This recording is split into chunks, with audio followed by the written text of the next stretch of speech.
Arizona real quick.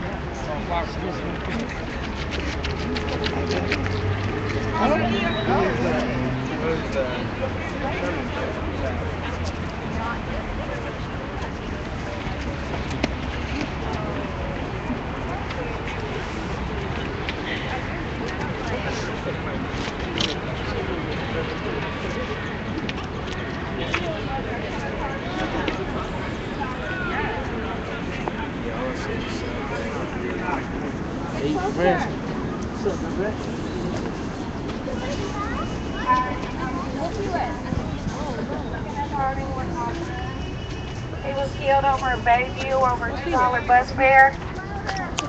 Can you guys hear me? Okay.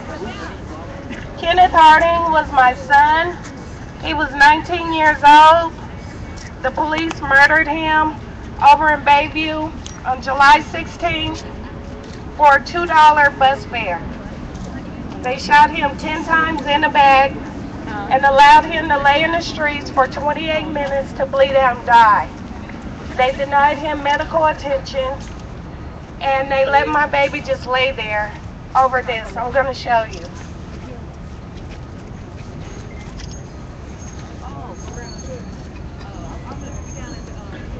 Sorry.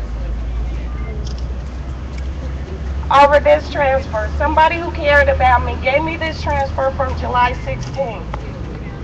So my son, he was only 19, and his life was taken away from him. And this murder with Trayvon is very personal to me because I've left my hometown in Seattle, Washington to come out here and fight for justice. So this has affected me very personally because it's another baby gone on my watch. I came out here so that this wouldn't happen to another child, and yet again, it's happening more frequently. We have to unite. We got to stand together so that we can create some type of change so that they stop taking our children.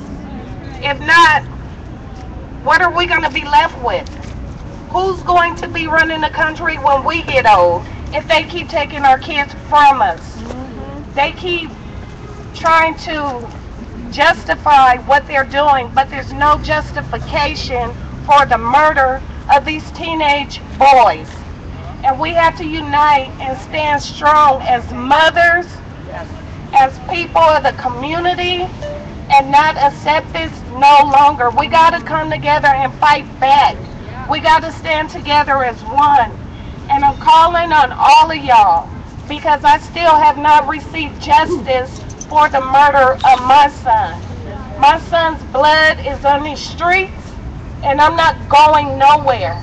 I will be here, and I will continue to fight. I will continue to do my outreach, and I will continue to be here for these kids. They need us, and we cannot turn our backs on them.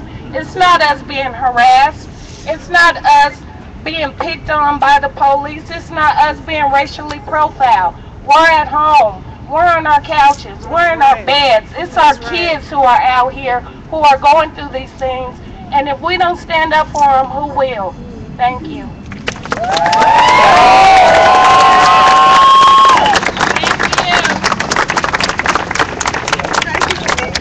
She put it very well. And also, I don't know how many of you have heard of this, the documentary about this African militant Kuna or whatever, and Coney or whoever, and everybody's so appalled by what's going on in Africa, in Uganda, and yet what's going on right here in the streets of America is being hidden. Break it down. Shame on America, let alone shame on Africa. We need to be embarrassed that we're compared to a third world country where young children are being taken off and murdered. And the same thing is happening here with our young men of color. It doesn't matter whether they're, I know we talk about the urban areas, but even in the South, there's young men being murdered, young men of color being murdered, taken off and murdered.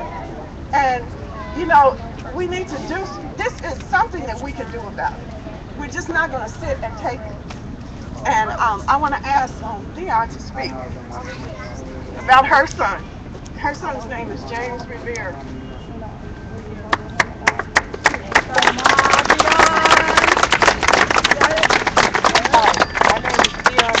I'm out of Stockton, California. I'm Dion Smith, coming from Stockton, California. My son named James Rivera was murdered by Stockton police, 2 Stockton police and a sheriff. They shot at my son 48 times.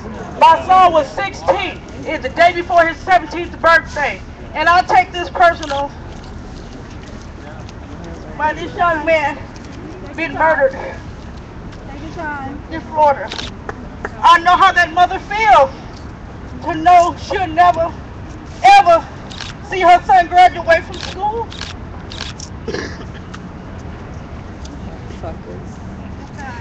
He'll never see his brother and sister or his mother.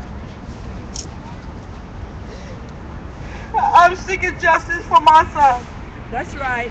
I have went to the lawyer's office last week, and what the DA was asking my lawyer that they need my birth certificate, and I'm like, what? Okay. With my birth certificate, you murdered my son. And so I just want y'all to pray with us and keep looking on Facebook, because we're having the next protest in Stockton April 10th. If y'all can come out and support us, we're going to be at the City Hall and the Stockton Courthouse asking for justice. My husband has 3 words to say, please.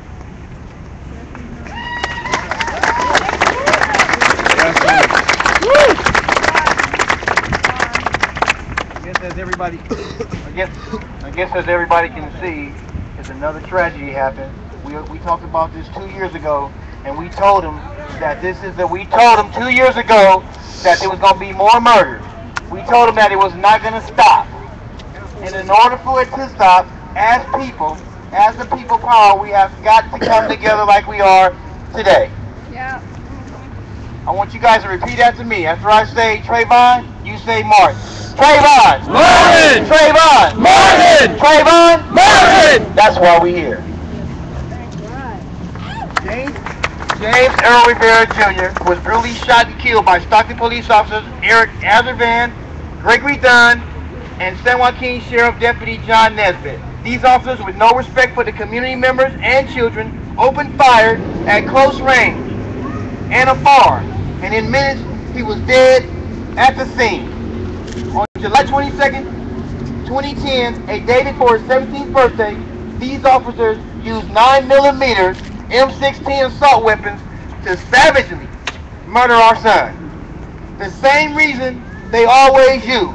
The car was backing towards them and they were fearing for their lives. That's why you opened fire?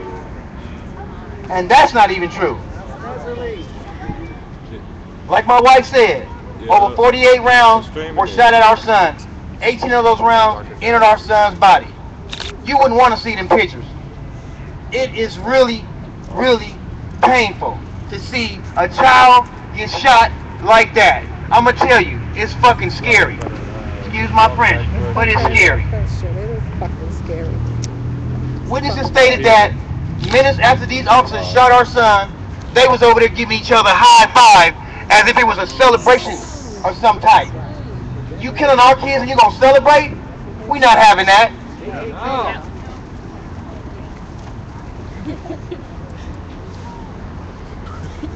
On that day, July 27, 2010, which seems just like yesterday, look around.